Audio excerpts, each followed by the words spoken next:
And welcome back to part 4 of Whistleblower. This time we're going to try and escape the groom and hopefully get out of the asylum once and for all. Because yeah, we are very close to the end game now. Even if we're limping. Which makes it interesting and puts us on the threat of dying a lot more than before. Oh, there's the lift. And I mean that because, like I said, we can't run away so much, so we'll get caught up to and battered a lot more. Door needs a key. Oh yeah, I remember this section. Need to find a key to access the male ward. Anything in here? Oh, battery.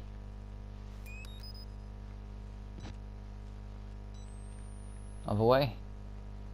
Alright, that door's locked for now, but to be honest, you don't really want it open. It opens itself when time comes to it, but I remember this section very well. So, I know I need to get in that vent. Oh, charming. All the ways to go. Yeah, this is the groom's special place.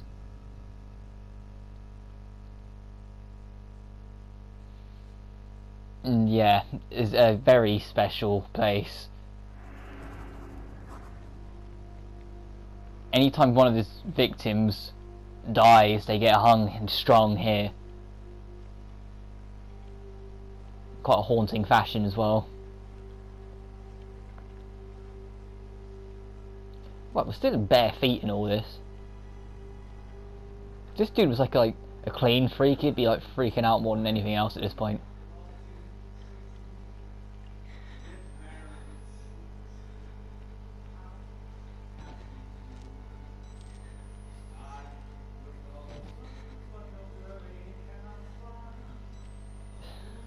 At least this guy's got a singing voice. Even though I don't think he's got the memo of what girls actually look like, but hey ho.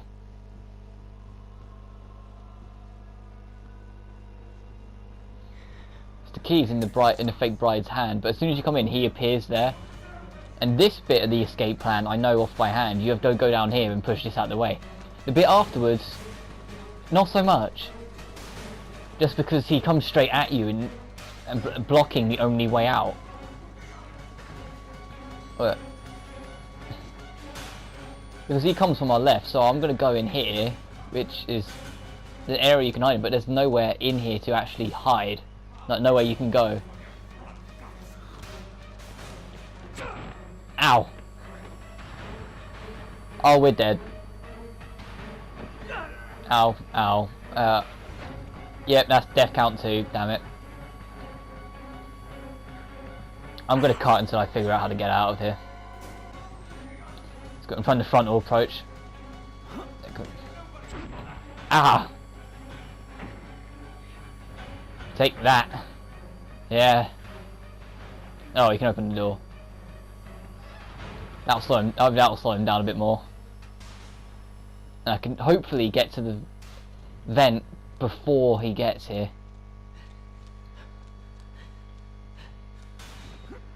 That made it. It's not quite over yet though. Don't get your hopes up.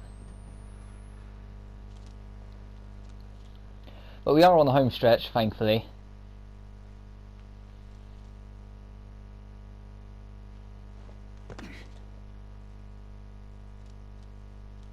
Because we're going back to where we came. And the double door that I said was locked was on the other side of it where the chain up and everything that he was doing was. So I said you can just get over here, unlock the door. But now that door's not locked, that double door, because he went through them. Ow. Ow. And funnily enough, this isn't the time he does the normal killing. This time he wants to try and be fancy about it. Because he tries to hang us.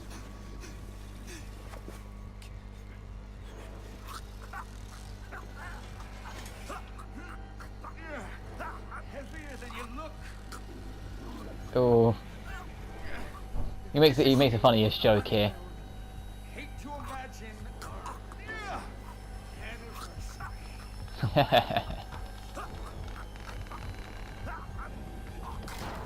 Oh, What are you? Stop! No! Damn it, darling! No, you need to behave! Oh, shake it like mad.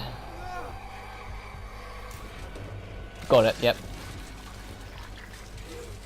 Because the structure can't hold as there's the amount of weight of bodies it's got, so it gives out and pulls him with it. Been beautiful.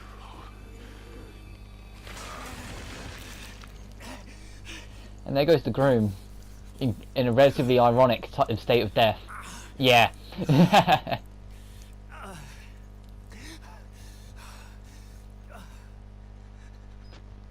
think he even comments on the irony that he's dead, the amateur surgeon, father-to-be husband, his gut shredded and pure of his bed. Trying not to laugh. Oh god, I'm trying not to laugh. To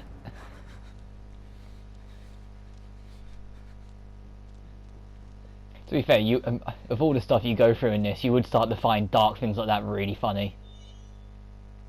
Just to try and keep yourself sane.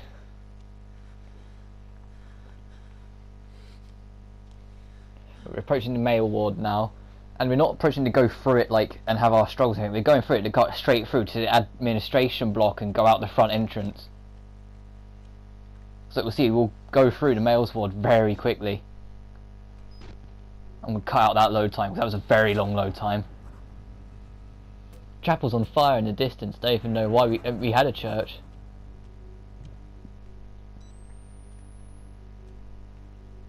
I think the game lagged out for a second there. And the music starts to get more atmospheric and build up here. I quite like this section. It's very scripted, this section. I've never actually died here. I don't know if you actually can. Remember when we was playing the main game, Miles got taken down by a security team? Well, since this is based like 12 odd hours later, the security team was still trying to do cleanup and find people. So that means, yeah, the Wall Riders escaped from Billy's host. It's escaped from Miles and it's roaming the place like mad, hunting down the security. See? You can hear it on the comms that people are freaking out because of it.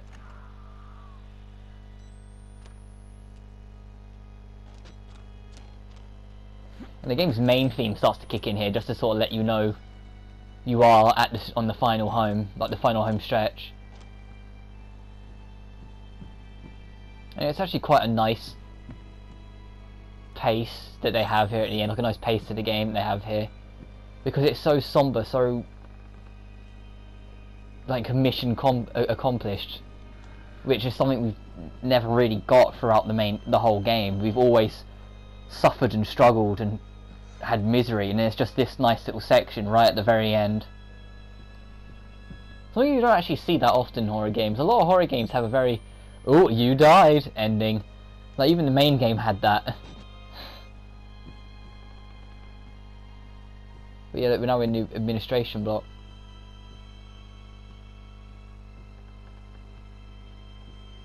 And that's the way we came through as Miles. It's quite nice to reminisce. I can imagine it was more of a notable reminiscent for people who like played the main game and didn't touch it until Whistleblower actually came out. Because it came out a good 6 months afterwards. Or for me, just stacking it all together, like the nostalgia factor is a little gone because it hasn't had the time. I was just saying that Jeremy Blair, the horrible human being I was referring to earlier, he's on his last legs here dying, and Wayland Park doesn't want to stop for anything. He wants to just deal with him. But this guy still doesn't get the memo to just stop. No one can know. No one. Except they will, because Wall Rider's going mad.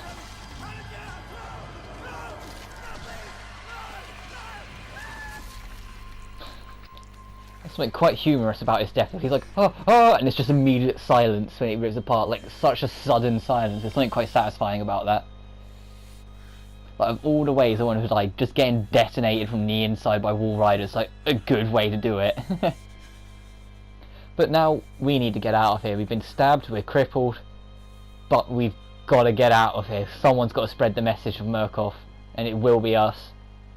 It will be Wayland Park. We will do this. And this section coming up, I'm going to shut up for it in a sec, but this section coming up is the main reason why I think this leads on to the sequel really nicely, because there's a lot of build up for there's more to come, and the fact that he's about to escape anyway is more reason to show that. So I think there's going to be a sequel where we're going to play as Wayland Park the whole way through.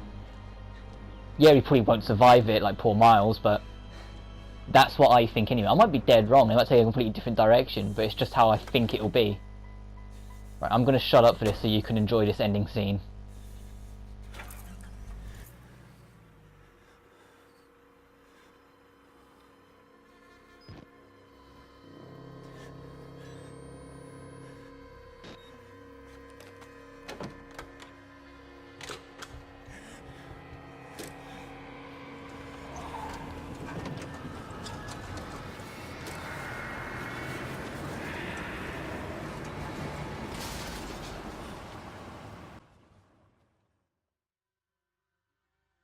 You press that button. There's no going back, Mr. Park.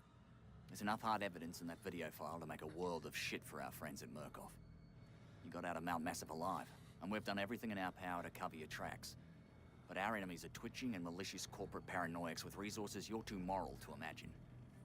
You won't be the only target. Anyone you care about, your wife, your child, there'll be nothing to Murkoff but ways to hurt you. I need you to understand the bridge you're crossing here. You will do irrevocable damage to the company. You might even get close to something like justice. But once you click upload, your life is over. Everyone you love is fucked. But it's the right thing to do. Is hurting Murkoff worth that much to you?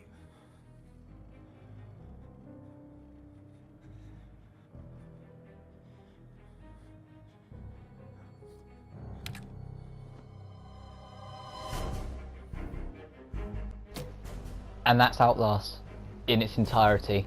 We've done the main game, we've done the Whistleblower expansion, we've done the entirety of Outlast. And in total, it's only been 11 parts, if you count the 7 in the main game and the 4 of this. This game's much shorter than I remember, but I've really enjoyed going through it again. I thought I was really gonna like be meh about it, but I've actually really enjoyed what I've been played with the two of them. The main game I think has more faults than the DLC. I think the DLC, it had enough time for the developers to pick up on the criticism and refine a lot of things, and there was a lot of alterations that made it smooth out, like not reusing the same villain the whole way through, because that was my biggest gripe with the main plot. Chris Walker the whole way through the game, he wasn't threatening by the end of the game because it was everywhere. It was like if he was here, and then suddenly he was in the next section, and suddenly he was in the sewers, suddenly he was with you in the female ward, suddenly he was with you in the research lab. No matter what you did, Walker was just there, and it took away from any fear he could deliver because it was permanent. I think even if Walker was just less around, or they did a better job explaining how he actually got to some of the places he got to, the horror element wouldn't have been so bad. Like, it would have been more effective, but because it's just so everywhere, he's not scary. It's not like a dominant threat chasing you. Like, if I go play Alien Isolation, the alien chases you through that the whole way through the game, but it's a dominant threat, and it's consistently terrifying, because you're in the same ship as it the whole way through, so it always makes sense, and it's always a lurking threat. In this, Walker's no threat. He doesn't feel like a threat. He's never done any damage, and he's just sort of there to be a big creepy guy.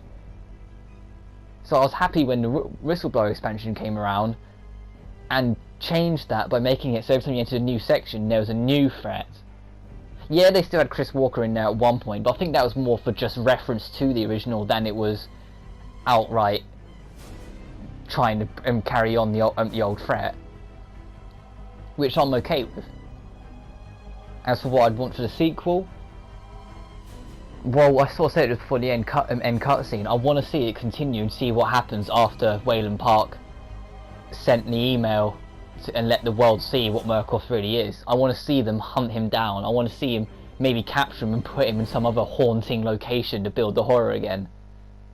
And the only thing we've got from the teaser is an upside down burning cross, which makes me think that it is going to have more religious reference, and since the Wall Rider had a lot of religious reference surrounding it, I'm hopeful that it will connect off that. But these credits are about to end, so I'm running out of time. But yeah, I've enjoyed this game. I'm looking forward to the sequel. No idea what I'm going to do next. I'm probably going to take a break for a while because a few games I'm looking forward to are coming out soon that I want to play for a while. But until then, take care of yourselves and I'll see you next time.